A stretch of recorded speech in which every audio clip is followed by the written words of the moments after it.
Assalamualaikum warahmatullahi wabarakatuh. Selamat datang kembali di channel Pemuda Berdikari. Salam berdikari, kreatif, inovatif, dan juga produktif. Dengan hati di sini, kali ini saya akan membahas tentang Nestbox. Ya, Nestbox itu merupakan salah satu. Jadi Nestbox itu merupakan salah satu starter kit yang harus kita miliki ketika memelihara kelinci, baik itu skala rumahan, maksudnya skala peliharaan ataupun skala ternak. Nah, ini ada Nestbox. Kalau menurut bahasa Inggrisnya Nestbox, nest itu artinya sarang dan box artinya kotak, segi.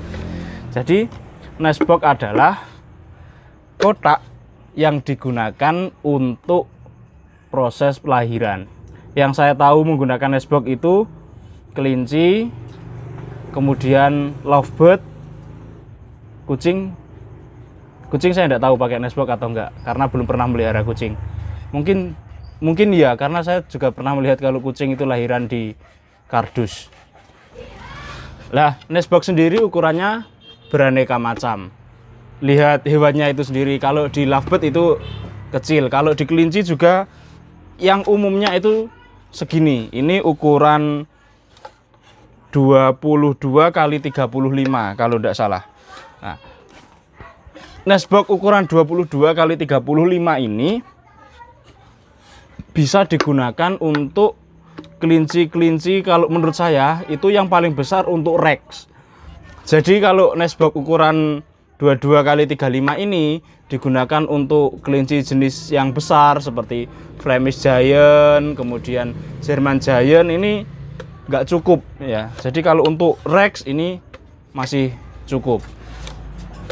Oke, lanjut ke fungsi Nestbox.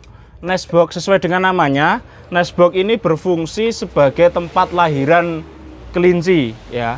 Jadi nanti ketika kelinci itu sudah positif hamil, nanti kita harus memberikan Nestbox ke sarang kelinci. Karena apa? Karena kelinci itu kalau di alam bebas itu dia ketika melahirkan anaknya itu pasti membuat sarang. Lah, karena seperti kandang saya ini sarangnya ini kandang bikinan, jadi dia tidak bisa membuat sarang, maka kita sediakan Nestbox. Seperti yang di kanan saya ini kelinci saya yang satu ini Rex, ini sedang hamil, maka sudah untuk persiapan lahiran saya kasih Nestbox.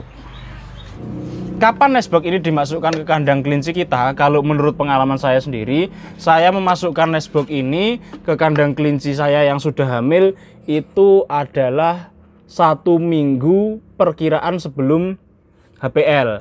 Nah, contoh kelinci kita kawinkan tanggal 15. Lah, siklus hamilnya kelinci itu kan kurang lebih 30 hari. Nah, kalau tanggal 15 berarti kan perkiraan lahirnya itu adalah tanggal 15 bulan depan. Nah, Nestbox ini saya masukkan ke dalam kandang kelinci itu ketika tanggal 7 atau 8. Kenapa kok 1 minggu sebelum perkiraan lahiran kita masukkan ke dalam kandang?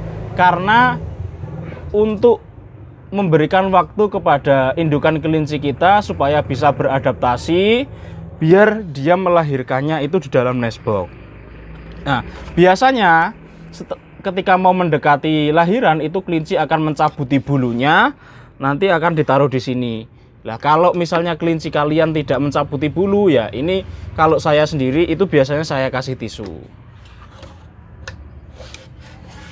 Kenapa kok lahirannya itu harus di dalam Nestbox? Yang pertama, karena Nestbox ini ya sampingnya ini kan kayu,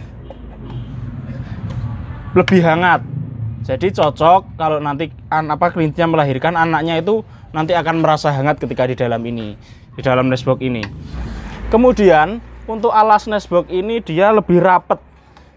Jadi karena kaki kelinci yang baru lahir itu kan masih kecil-kecil, jadi kalau ininya nggak rapet, takutnya itu nanti ada kemungkinan satu terjepit, kemudian kalau sampai kakinya keluar kandang dan nanti ada pemangsa yang mengintai, nanti takutnya itu digigit oleh pemangsa, contohnya tikus. Selain berfungsi sebagai tempat lahiran, ya, nanti ketika sudah pasca melahirkan, anak-anaknya akan di dalam sini. Nah, di tempat inilah, di nestbox inilah proses menyusui juga terjadi. Jadi nanti indukannya pasti ketika pagi-pagi subuh biasanya waktu dia menyusui, dia akan masuk ke sini untuk menyusui anak-anaknya. Sampai kapan nestbox ini ada di dalam kandang?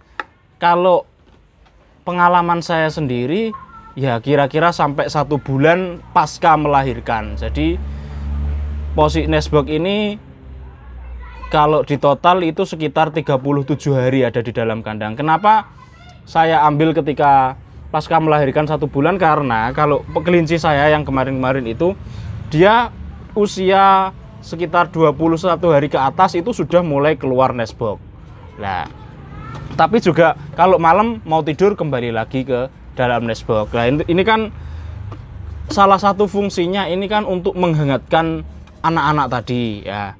Kalau sudah 1 bulan di dalam kandang itu saya keluarkan, gunanya juga untuk memberikan adaptasi kepada kelinci tadi supaya tidak selalu di dalam nestbox.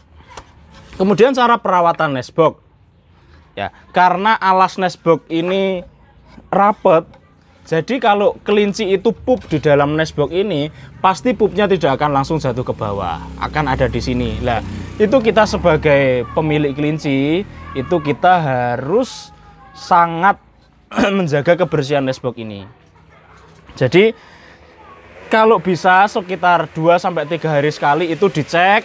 Kalau ada kotoran pupnya sudah agak banyak, itu bisa dibersihkan. Nanti kalau sudah bersih, dikembalikan lagi. Kalau memang perlu dicuci, ya dicuci dengan air, tapi harus dikeringkan. Nah, makanya saya sarankan agar selalu punya stok nestbox itu lebih dari 1.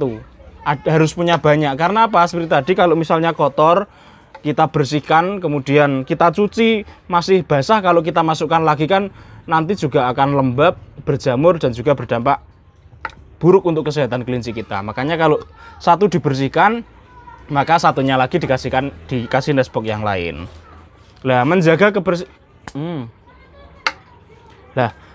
kebersihan nestbox ini sangat penting, karena kalau kita memelihara kelinci itu pasti yang paling penting adalah faktor kebersihan kandang. Kalau sampai kandang kita kotor atau pupnya kelinci itu bersentuhan langsung dengan kelincinya, maka satu penyakit yang akan datang itu pasti adalah skebis atau gudik atau apa itulah namanya.